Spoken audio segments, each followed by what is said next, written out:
네, 안녕하세요. 에코백 해설강입니다. 466번 문제 풀어보도록 하겠습니다. 문제 같은 경우는 우선 데이터가 많이 주어져 있는데요. 저는 에이올틱 스테노시스가 있는 환자래요.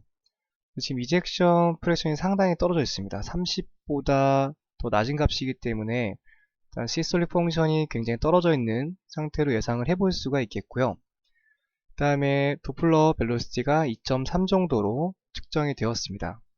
그리고 피크 프레셔 같은 경우가 21 정도, 민 프레셔가 14 정도인데 어떤 심각도를 평가하면 어떻게 되는지 물어보는 문제예요. 제가 아마 이전 강의 때 설명을 드린 적이 있는데요. 지금 여기 있는 내용들만 봤을 때는 굉장히 좀 심각한 상태로 볼 수 있거든요.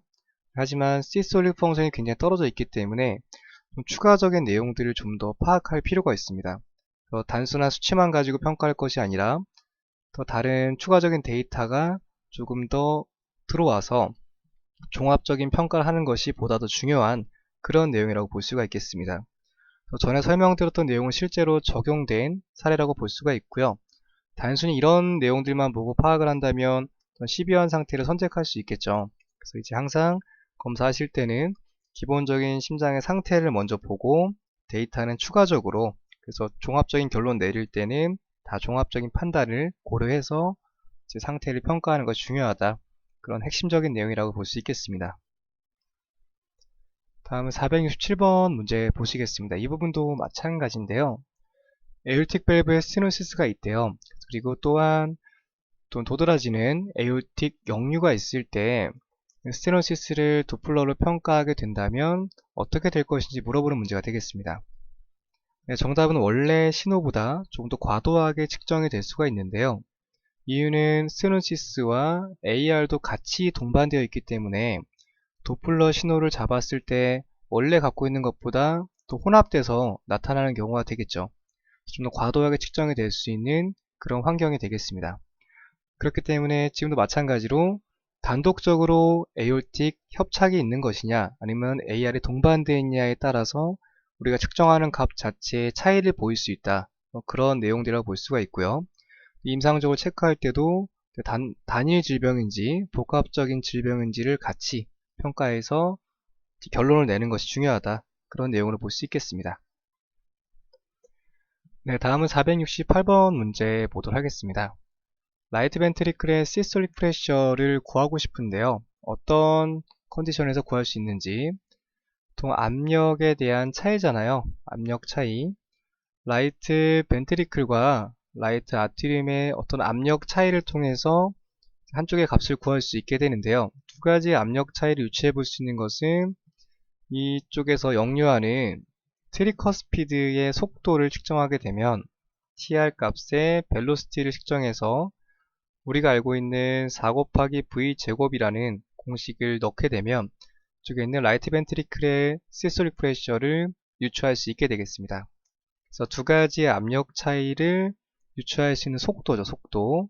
정확하게는 TR 벨로시티를 구함으로써 값을 유추해 볼 수 있겠습니다. 그래서 라이트 벤트리클의 시스톨릭 프레셔는 TR 값으로 이제 계산을 해볼 수 있겠고요. 다음에 469번 보시면은 정상적인 인트라카디알 프레셔를 예상해 보고 싶대요. 마이트랄 리거리테이션을 통해서 이 값을 예상해 보는 건데요. 보통 레프트 벤트리클과 아트리움 사이의 압력차는 한 100 정도로 유추해 볼 수 있습니다. 보통 일반적 혈압 값이잖아요. 나갈 수 있는 압력 차이 값은 약 100으로 측정이 되어져 있는데 그 MR 값이 어느 정도로 나오면 이 100으로 될 수 있는지 계산해 보면 되겠습니다. 4 곱하기 V 제곱이 100에 가까운 숫자가 나오려면 그래서 5 정도 값이 들어가주면 100으로 측정이 될 수 있거든요. 그래서 대략적으로는 정의로 4에서 6m/s가 정상적으로 인트라카디알 프레셔를 만들어낼 수 있는 마이트랄 리거리테이션의 속도값으로 보시면 되겠습니다. 사실 이 문제 같은 경우는 좀 문제풀이 하시면서 좀 암기하시는 것도 필요한 요소가 섞여 있습니다. 노멀 인트라카디알 프레셔를 우선적으로 좀 알고 있어야겠고요. 그리고 그 값을 이쪽에 공식에 대입해서 구해야 되는 이 두 가지 루트를 좀 기억해 두셔야 풀 수 있는 문제고요.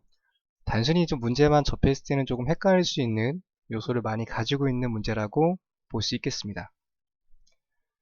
다음은 470번 문제 보겠습니다. 도플러를 검사해서 에어틱 리거리테이션 벨로시티를 이제 측정하게 되는데요. 어느 타이밍에 측정해야 되는지 좀 물어보는 문제라고 볼 수 있겠습니다. 보통은 이제 컨티뉴 사용했으니까 맥시멈한 이제 피크 벨로시티를 측정을 해줘야 되고요. 그래서 민 벨로시티는 별로 해당하지 않는 걸로 볼 수 있겠고요. 맥시멈 피크 순간 측정을 하게 되는데 이제 AR이라고 하는 것은 에올틱 밸브에서 그리고 레프트 벤트리클로 넘어가는 부분이죠. 이게 생겨서 되돌아가는 에올타에서 그러면 되돌아가는 시간 타이밍이 정해져 있죠.